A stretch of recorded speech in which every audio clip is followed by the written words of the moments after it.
e eu convidei o nosso querido psicólogo e também professor da faculdade da FAFIC, aqui de Cajazeiras, e também professor do Colégio Diocesano Padre Rolim, o psicólogo Jonatas Barbosa, que vai falar sobre o Setembro Amarelo e o contexto do suicídio, né? Como é que a gente pode entender melhor a questão da depressão, do suicídio, como a gente pode também, e como a gente pode participar também para ajudar. Porque o psicólogo é importante, mas o primeiro contato que a pessoa que sofre disso parte dentro de casa, não é isso?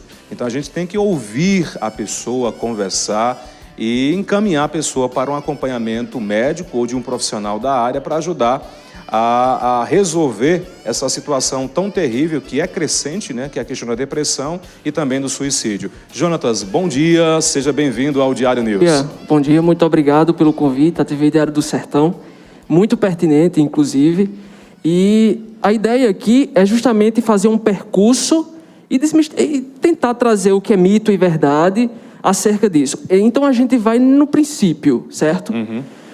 Não existe relatos de suicídio em animais, ou seja, é uma exclusividade nossa, está no nosso DNA. Porque a gente vê assim que algumas pessoas tentam justificar a morte de animais como algo, não. Isso foge da competência de quem é da saúde, e sobretudo da saúde mental, ok?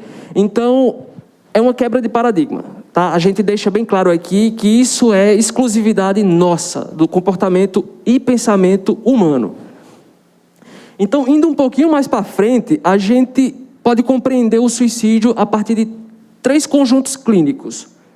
Seria ele o suicídio, propriamente dito, que é o óbito, a tentativa de suicídio, que é basicamente muito similar ao suicídio, exceto pelo desfecho. A pessoa não conseguiu obter sucesso naquela tentativa, tá?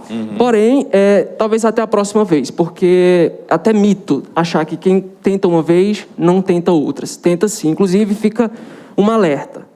A tendência é sempre, quem tentou, vai tentar uma segunda ou uma terceira vez. Terceira vez. Seriam esses os 2 caminhos, o suicídio propriamente dito, aquele que concretiza o fato, que morre, vai ao óbito, e aquele que vai só tentando. Seriam esses os 2 primeiros... Isso, exato. O suicídio, a tentativa, e temos também o comportamento autodestrutivo, que se caracteriza também por essa... O que seria esse comportamento autodestrutivo, Jonatas? É bem comum hoje aos adolescentes, nessa crise existencial, até mesmo na própria prática clínica, a gente vê muito isso, onde jovens se cortam, mutilações. Esse comportamento autodestrutivo é caracterizado como um conjunto clínico também, tá? Mas vale salientar que quando uma pessoa obtém... Ela se suicida, no atestado, no laudo médico, não é dado como suicídio, tá? É dado como lesão autoinfligida, tá? Esse óbito é dado como lesão autoinfligida. Interessante, okay? Interessante. Pode prosseguir. Certo. Então a gente faz um percurso, porque para a gente entender um pouco sobre o suicídio, a gente precisa ir ali na etiologia, na semiogênese da etiologia. Como surge? Através de quem?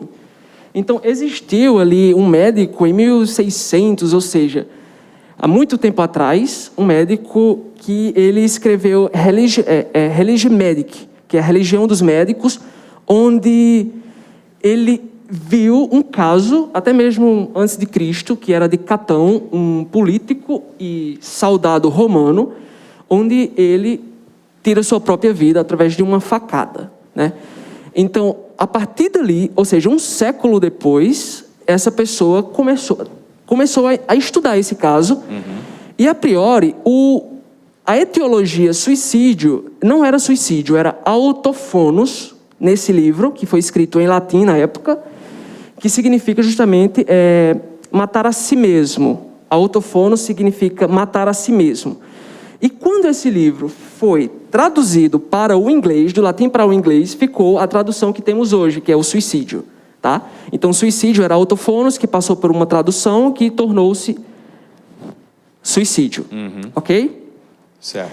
Então, ela surge em um contexto absolutamente filosófico. Essa discussão, essa palavra suicídio, surge em um contexto filosófico. E a gente vai vendo o desfecho de como, até hoje, por isso a importância de transmitir o suicídio em seus contextos, tá? Porque uma vez que surge de um contexto filosófico, era privilégio de deuses e heróis. Ou seja, não era comum a um cidadão suicídio, né? Pelo menos naquela época. Ao mortal se suicida. A um mortal, exato. E temos alguns exemplos muito concretos, porém que poucas pessoas sabem. Shakespeare, ele pode falar melhor que eu, acerca, por exemplo, temos Cleópatra, que viveu paixão por Marco Antônio, Júlio César, né, Roma, Egito, e que ela, pouco se sabe, mas ela cometeu suicídio. Ela coloca uma cobra para picá-la, ou seja, o seu seio. Também temos Romeu e Julieta. A Bíblia é um compêndio, o Antigo Testamento, outros livros, um compêndio de suicídio. Então, sempre existiu. Mas se a gente se aproximando ali um pouco da Idade Média, a gente percebe que o suicídio ele passa a ser compreendido, tem-se uma desitilização do suicídio. Ou seja, aquilo que era privilégio dos deuses, dos heróis, dos semideuses e dos semi-heróis, agora é comum ao cidadão. Ok? Então, a partir daí, passa-se a compreender o suicídio mais num contexto social. Ok? Então, essa pessoa que descreve a palavra suicídio, que dá essa, digamos, forma a essa palavra, ela caracteriza o suicídio de duas formas, o heróico e o patológico. O heróico tem essa ordem, né, como eu acabei de explicar, e o patológico é voltado um pouco mais a esse sofrimento, ok? Estou falando aí já da Idade Média.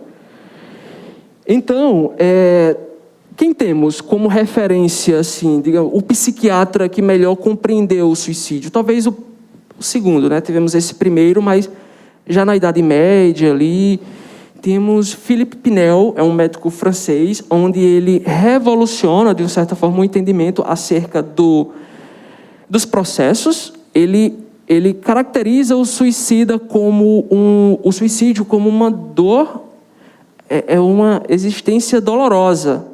Uma existência dolorosa que tem-se alterações no corpo e que está localizado no cérebro. Então, a gente percebe que estamos cada vez mais se aproximando da ciência, certo?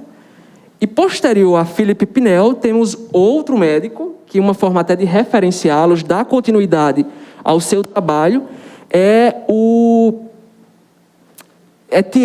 Jean Etienne, também francês, onde ele vem dizer que o suicida é mentalmente insano. Ou seja, a partir de agora nós temos o suicídio visto como loucura. Então, perceba o percurso. O que era de ordem privilégio de deuses, agora é da sociedade, e o suicídio é visto como uma loucura. Tá? Isso é Philippe Pinel, um psiquiatra francês, e Jean Etienne.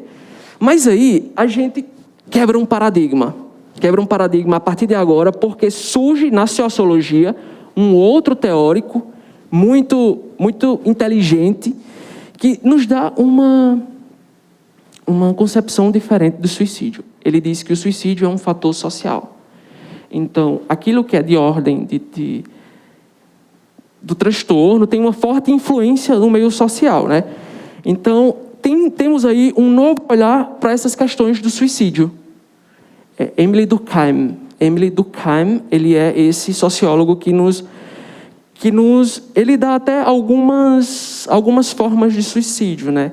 Ele dá o altruísta, o heróico, o fatalista, o egoísta, né? Que em um outro momento poderíamos, mas brevemente, o heróico, o anômico, perdão. O anômico é muito pertinente porque hoje na nossa sociedade temos casos e a gente vê o suicídio sim como um fator social nesse sentido, considerando o sujeito em sua particularidade, obviamente também, na sua produção onírica, enfim.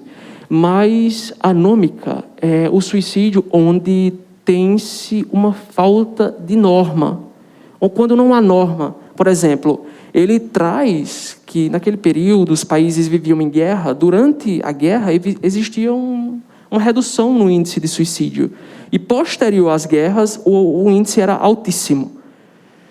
Tá? É uma forma de tentar explicar de como se dá o suicídio anômico. Ok? E temos o egoísta, né? Temos o fatalista, o altruísta, mas tentando pular, o egoísta é um pouco parecido a esse que Pinel e Etienne nos fala, né? E também temos o segundo Freud, né? O psicanalista, psicanalista e neurologista, ele não era psiquiatra, era neuro, que ele brevemente em sua obra, Princípio do Prazer, inclusive foi uma obra que eu trabalhei na minha monografia, analisando a manifestação de sintoma de uma criança frente ao suicídio de uma irmã. Então, Freud, ele brevemente ele faz algumas pontuações, até porque o termo depressão também ele estudou muito bem. Temos duas energias. Quais seriam essas? A energia, o princípio de morte, que é Thanatos, e o princípio de vida, que é Eros. Dentro do nosso organismo, da nossa psique, essas duas forças têm que lutar uma contra a outra. Elas não podem se voltar contra si. Em casos como esse, de suicídio, temos o quê? Um redirecionamento dessa força. Ou seja, a pulsão de morte deixa de brigar com a pulsão de vida e volta contra si.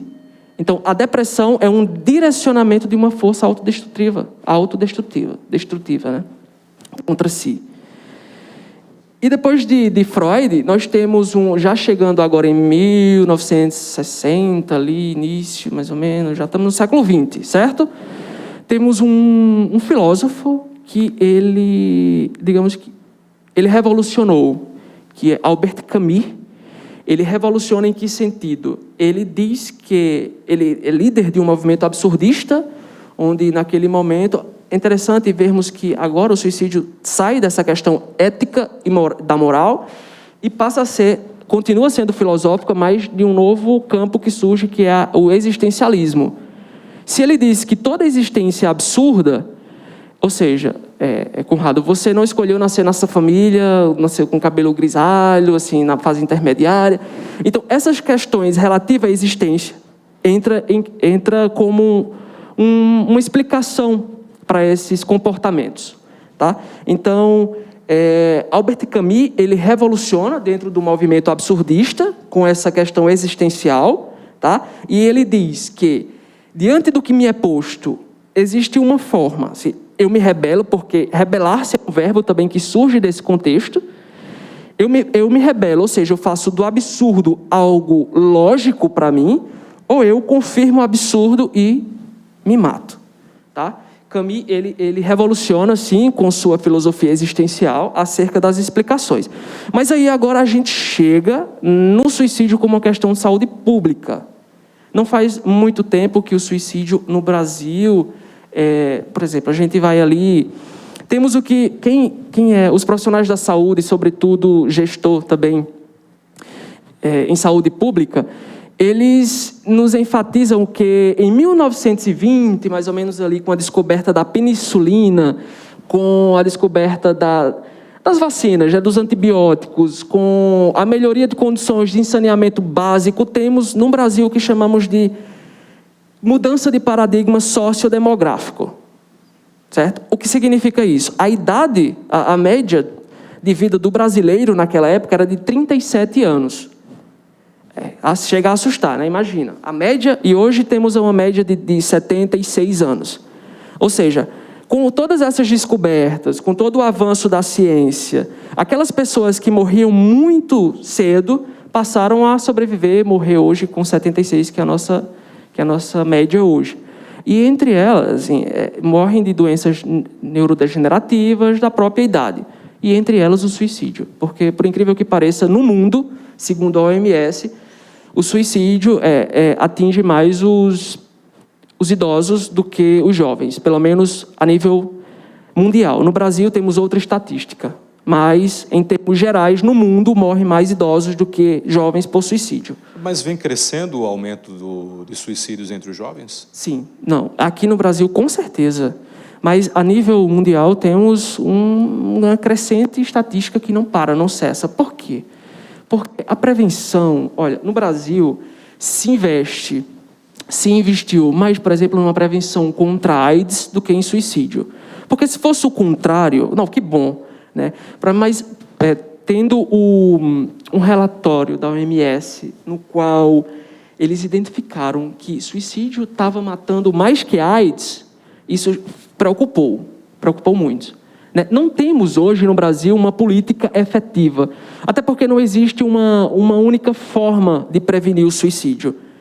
A gente pode trazer a psiquiatria transcultural, a psicologia transcultural, no qual enfatiza os símbolos, os impactos, as variáveis, o luto, porque o luto é um processo natural, instaurado na psique. Se eu perco alguém da minha família, no mínimo, quer dizer, é isso. Se, por exemplo, me colocar assim, se eu morro, ok? 6 pessoas da minha família elas sofrem com isso, um luto. Mas a forma como eu morro, se for uma lesão auto-infligida, ou seja, suicídio, outras 20 pessoas sofrem. Então, o impacto da morte de suicídio atinge mais pessoas do que uma morte natural, ok? Então, esses relatórios da OMS contribuíram, porque abriram os olhos. Mas, ainda hoje, no Brasil, infelizmente, não temos uma política, como nunca teve, né? Assim, efetiva. Se você pega a Finlândia, países de primeiro mundo, onde a saúde é referência, nós temos um índice praticamente zero. E isso não foi iniciativa dos líderes, foi iniciativa da população. A população ela tem uma força sobre isso, tá? Então, temos esses contextos culturais, etiológicos, que influenciam bastante. No Brasil, se eu não me engano, o estado da federação, no qual tem-se mais óbitos por suicídio, é o estado do Piauí, né? Mas isso é em todo o Brasil, em todo o mundo, não para, o suicídio cresce, o suicídio é, sim, uma questão de saúde pública. E temos, né, que exemplo o Brasil tem? Um ex-presidente, Vargas, que comete suicídio, né? E escreve, saiu da vida para entrar na história.